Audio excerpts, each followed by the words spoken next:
Hey guys, welcome back to the channel. My name's Cupquake, and today I'm going to be reading off a fan fiction. This one's written by Alyssa Reads 1228, and it is called Navi? iHasCupquake had just finished uploading a new episode of Husband vs. Wife. She had won, of course. What? You don't always win. Red, Get out of here. it's just a story. It's just a story. Come on. Just a story. It was then time to fill Lincoln Navi's bowl. She called her most beloved cats to come eat. She waited for them to come. They didn't, and she called again. After another minute or so, she decided to go find them. She searched through the whole apartment. Now she was scared. Where were they? She called Red, but he didn't answer. Tiffy didn't know what to do. She paced around the house, checking every corner until Red got home. When Red opened the door, he was shocked by how messy it was. Chairs were flipped over, movies and DVDs were scratched about. Pictures were thrown on the floor. It was a disaster. Tiff, what happened? Red asked. What? You're here, thank goodness. Lincoln and Navi are missing. I looked everywhere. They're not here. I was so scared. I called you. Why didn't you answer? I'm so scared. Tiff answered. Is that a question? I'm so scared. Where was Red? Where was Red? Calm down, Red said. I can't. We have to find them, she answered. We will, he said. They're my babies, Tiff said. They decided to make posters with the cats' faces on them. The reward was $1,000. They hung the posters all around town until they were all gone. Every time someone called or they got something in the mail, Tiff jumped. It had been 1 week already with no answer. Tiff also hadn't uploaded a video since the Husband vs. Wife. Tiff decided to take matters into her own hands. Chapter 2, Around Town. Tiff decided to wander around town and ask anyone she saw. First up was Miss Kinterberg. She was the worst lady ever. She yelled at children, scolded adults, and threatened animals. Tiff decided to talk to her, even though she didn't want to. Hi, Miss Kittenberg.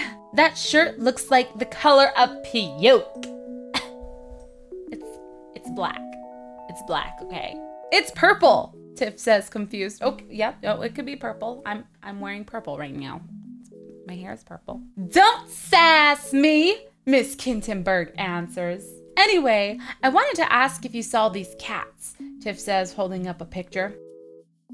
Yes, I have, Miss Kintenberg says. Why is Kintenberg turning into a sassy black lady? A smile spread across Tiff's face. Where were they? Tiff asks. What's it to you? Miss Kintenberg asks. They're mine, Tiff says, a little confused. Interesting, Miss Kittenberg says. What? Tiff says. Good day, Miss Kintenberg says, and walks away. Tiff calls for Miss Kintenberg, but it's no use. Miss Kintenberg wouldn't even open the door. Tiff was questioning what she just encountered. Tiff then decided to move on to Tommy Poland. He was about 7 or 8 and was playing with an action figure in his driveway. Hello, Tommy, Tiff said. Stranger danger! Stranger danger! Tommy yelled as he ran into the house. Tiff stood there shocked, considering she goes over to his house every Sunday for dinner with his parents. Tiff went and knocked on Tommy's door. No one answered. What's wrong with everyone today? Tiff thought. What's wrong with everyone in my neighborhood? Must be something in the water. Chapter 3, The First Clue. I decided to leave Tommy's door and go to Mr. Benersita's house. The thing about Mr. Benersita is when he grew old, he lost his hearing. You have to yell at him to talk to him. I walked over to his door. I knocked, no answer. His light was on. He probably can't hear me. I rang the doorbell, no answer. Well, I knew this was no use, so I moved on to the neighbor, Mrs. Jones. Mrs. Jones! She's so nice and always has nice things to say about people. She even watches my videos. I walk to her door. She sees me and opens it right away. Tiffany, how nice to see you. Come in, she says. Thank you, Mrs. Jones, Tiff says as she walks in. Why haven't you uploaded any videos? She asked with a warm smile on her face. That sounded kind of creepy when I said it like that. I'm making her out to be a creeper. Link and Navi have gone missing, Tiff says, her smile turning into a frown. Oh no, that's terrible, Mrs. Jones says with a sympathetic look on her face. Have you seen them? Tiff asks. I don't know if it was them, but I saw 2 cats run down the street a few days ago. I went outside, but they were gone already. Sorry I'm not much help, Mrs. Jones says. Thank you, that's the most help I've gotten so far, Tiff says, looking a little happier. At least she felt hope. And scene. Chapter 4. Around town. I left Mrs. Jones' house and continued down the street. Next up was the Thumpus.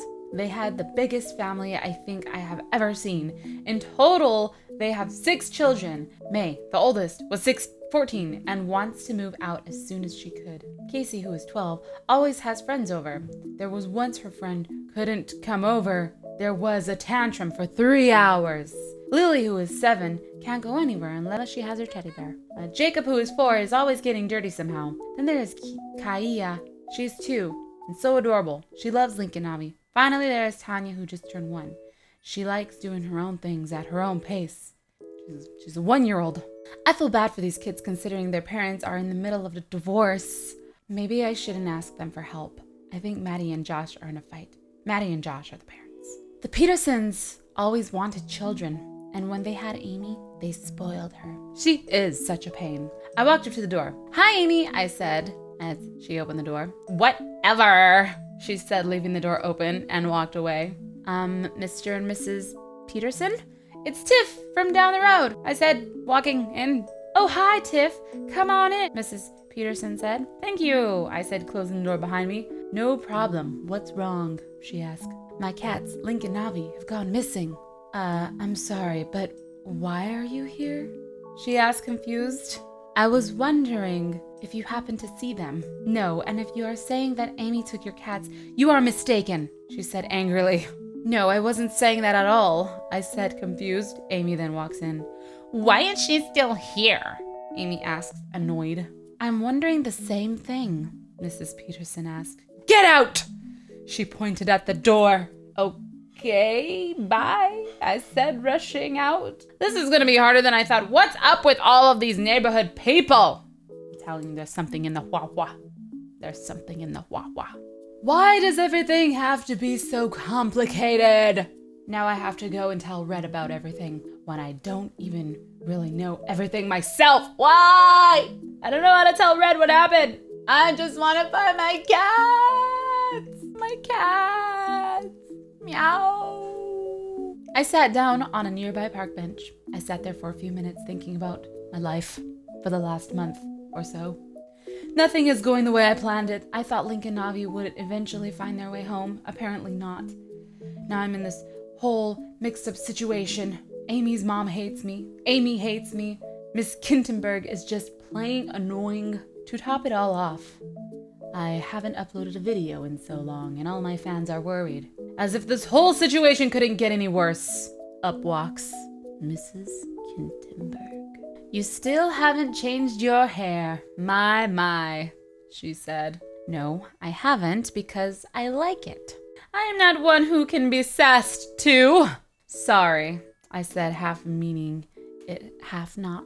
What's wrong with people these days? She asked. What's wrong with people from your time? I mumbled. What? She asked. Nothing, I said quickly. Why are you so sad? She asked. It's a long story, I answered. I have time, she said, and for the first time I've ever seen, I think she smiled a little. As I explained everything from Link and Navi to Amy, she nodded like she knew what I was going through. To be continued. And scene! That's the end! It's gonna be continued! What will happen to Link and Navi? Will I continue uploading YouTube videos? Will Miss Kinderberg stop being a bitch? We'll never know. Unless she continues writing the chapters. Alright guys, well that is it. I hope you guys enjoyed this read. If you guys have a fan fiction that you want me to read, leave a comment below. I've been searching and I've been trying to find some good ones to read to you guys. I really like doing this. I think it's so cool that people write stories where I'm in the book, I'm in the character, my cats are there, Red is there. So if you guys want to see more of this, just let me know by leaving a like on the video and I will try to do more for you guys. But thank you so much for watching. I'm Cupquake and I'll see you all later.